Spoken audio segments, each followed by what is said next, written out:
오늘은 역대상 9장입니다. 이 9장까지가 지금 이스라엘의 족보에 대해서 쭉 다 훑어나가는데, 오늘은 특별히 포로에서 귀환한 자들이 어떤 족보인가를 이렇게 기록을 해놓고 있습니다. 앞에 쭉 이렇게 기록했던 족보에 대한 그 내용은 지금 무엇을 말하냐면, 이렇게 이스라엘의 족보가 쭉 기록되어 있는데, 바벨론의 포로로 잡혀갔다가 다시 돌아온 회복된 사람들이 어느 지파에 속해 있고 누가 돌아왔는가에 대해서 지금 기록을 하면서 그 족보에 대한 것들을 중요히 여깁니다. 누가 어느 사람들이 지금 이렇게 돌아왔는가.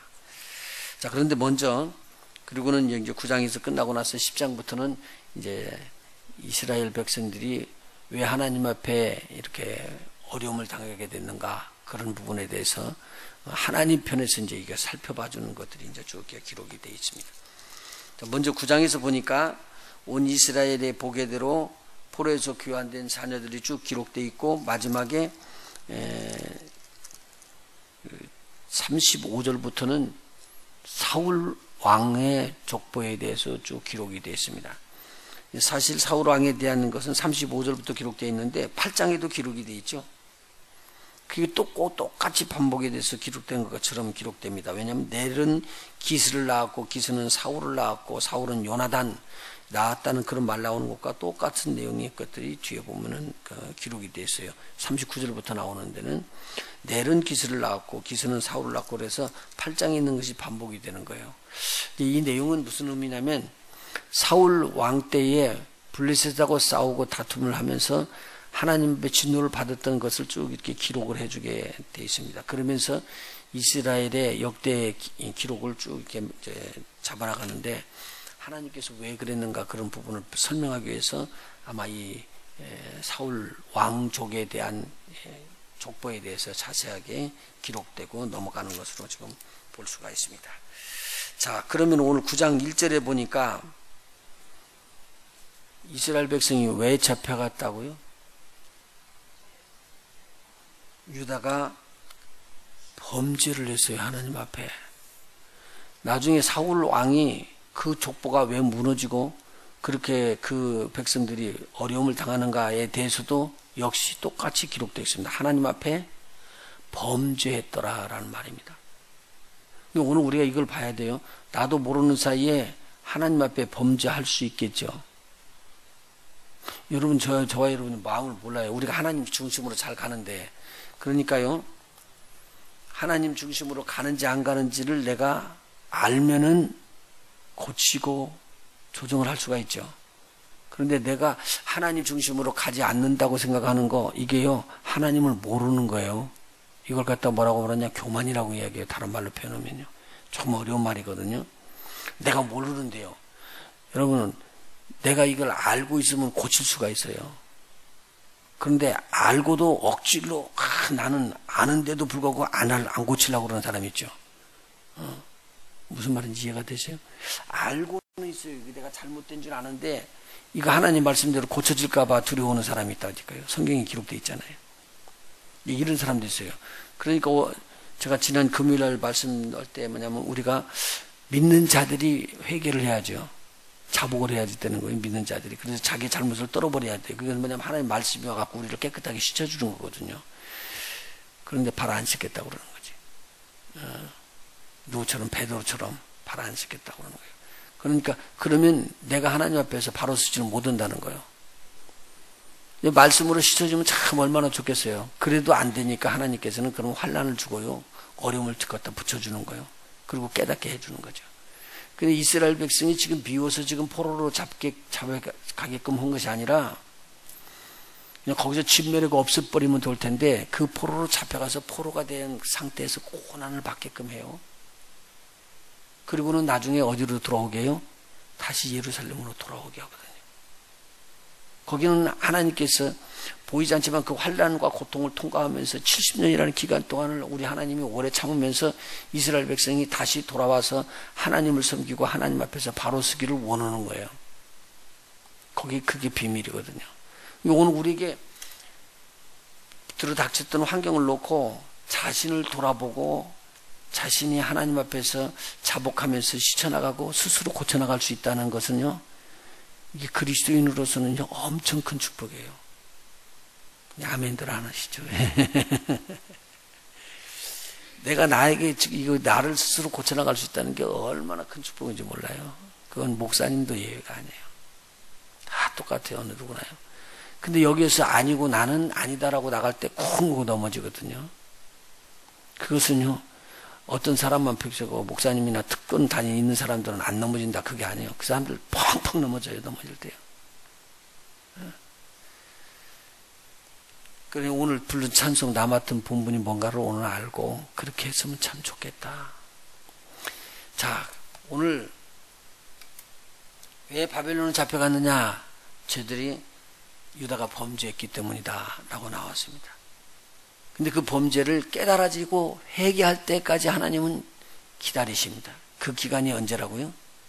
70년이요. 만일의 경우에 거짓 선지자들이 이야기한 것처럼 일찍 회복해서 하나님께서 돌려왔다고 그러면은 유다 백성들이나 이스라엘 백성 잡혀간 사람들이 뭐라고 이야기하냐면 자기네들이 잘못을 잘 몰랐을지도 몰라요.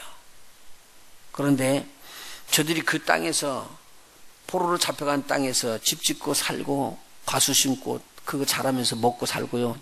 자녀들 결혼시키고 그렇게 살게끔 됐어요. 그리고 나중에 어떻게 하냐. 아, 하나님이 우리를 회복해 주지 않는구나. 우리는 이렇게 얻어맞는구나. 그렇게 알았을 때요.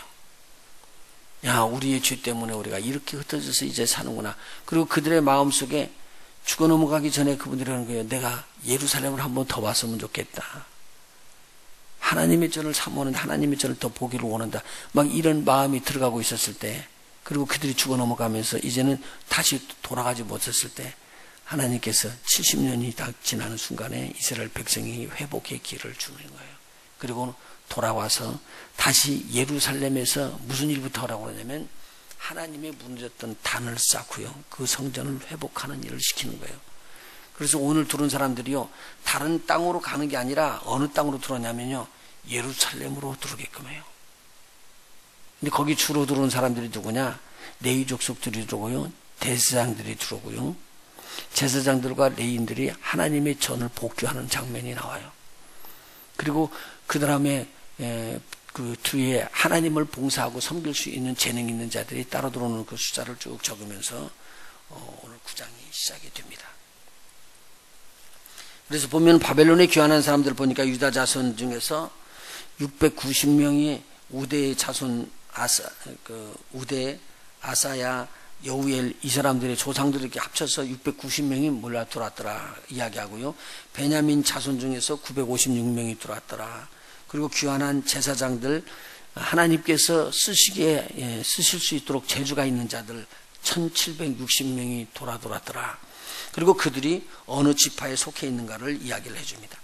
그리고 귀환한 레위인들이 어떤 일들을 했는가 그 족속들을 쫙 다 기록하고요. 저들의 직분에 대해서 오늘 이야기를 해줍니다. 그런데 여러분들이 그 생각하는 것보다도 성전 문지기가 여기 나오죠. 계속 성전 문지기가 나오는데 성전 문지기로 이렇게 있는 자들이 굉장하게 중요한 사람들이에요. 근데 이 사람들은 뭐냐면 성전 안에서 수정 들고요, 성막 문을 지키고 성막 안에 있는 것, 그런 다시 말해서 하나님 야훼 전에 있는 것들이 혹시 유실되지 아니하도록 지키는 자들이고 거룩한 성소를 보호하는 자들이다 그 말입니다. 그리고 이 사람들은 누구의 그 지시를 받으면서 일을 하느냐? 엘리야살의 아들 비느하스, 여러분 잘 알죠? 대제사장 아론의 후손들의 지시를 받으면서 회막 문지기를 하게 됐습니다. 문지기로 택함받은 자가 몇 명이냐면 212명이나 되었대요. 다윗 때 이 사람들을 임명을 했고 사무엘 때 임명했는데 그 내용이 계속적으로 지켜지면서 이 하나님의 전을 지키는 일들을 굉장히 귀하게 여겼습니다.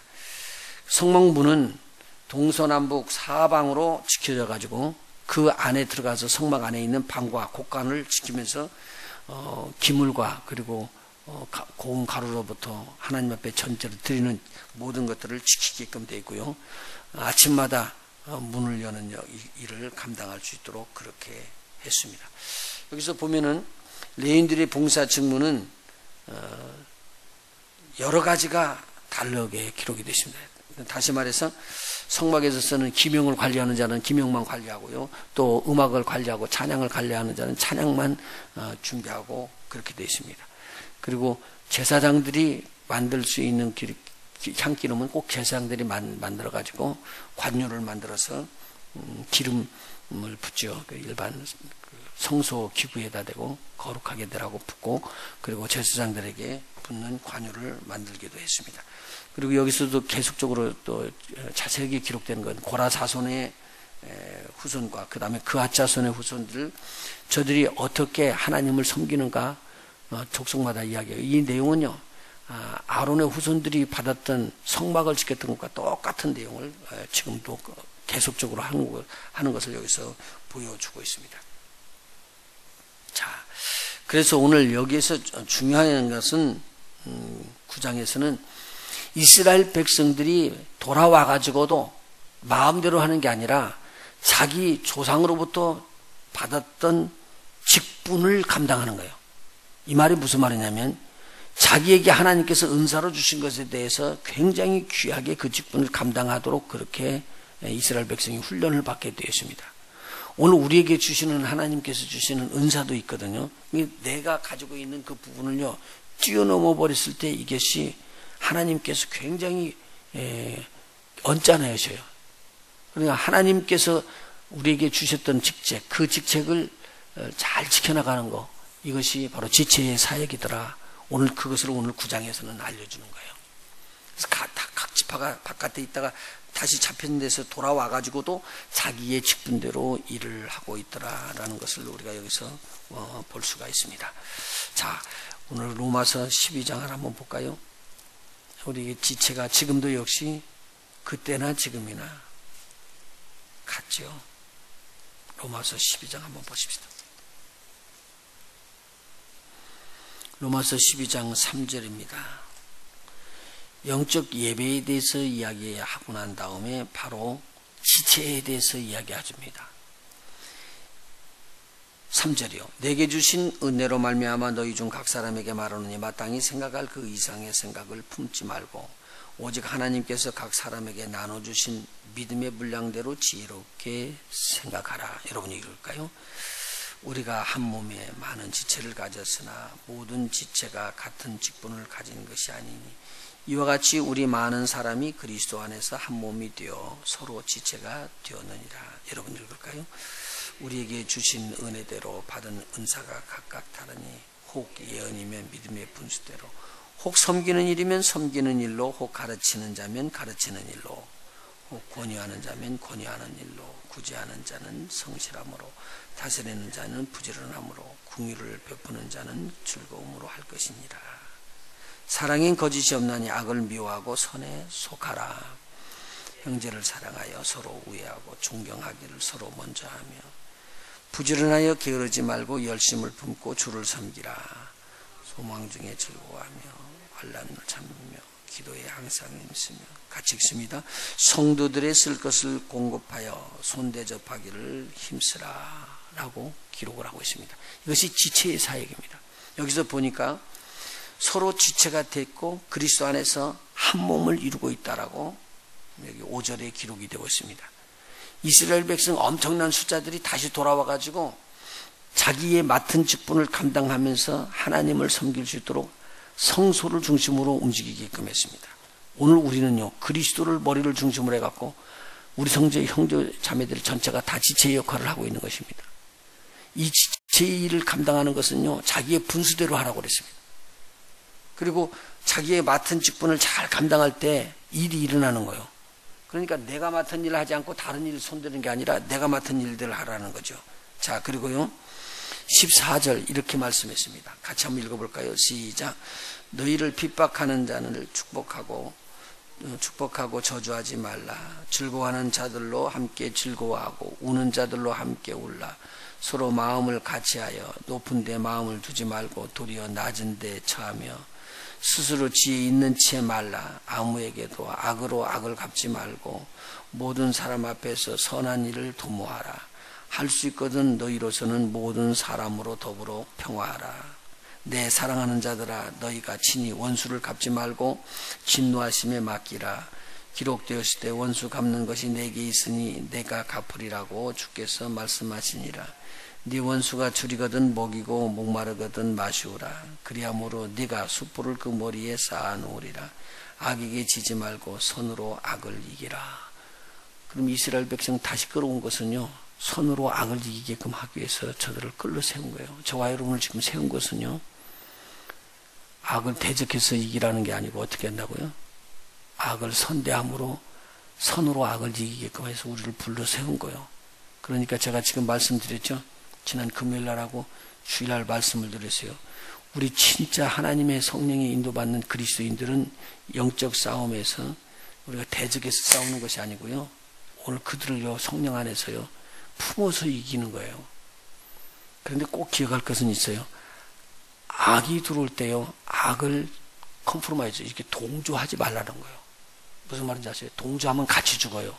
그러나 내가 잘못했다고 느껴질 때, 회개할 때 그걸 안아줘야지 돼요. 그 대신 여기서 꼭 그것은 손을 그어야 돼요. 내가 혹시 그 악에 물들지 아니하도록 나도 조심해야지 된다는 거예요. 세상 사람들이 물드는 것처럼요, 우리 그리스도인들도 쉽게 물들어집니다. 자기네들은 뻗듯이 서 있다고 해도 그렇게 쉽게 무너지는데, 오늘 그것을 지키기 위해서 악을 비호하는 자가 돼야 돼요. 그래서요, 우리 사랑의 장에 보면 그렇게 나오죠. 불의를 기뻐하지 아니한다.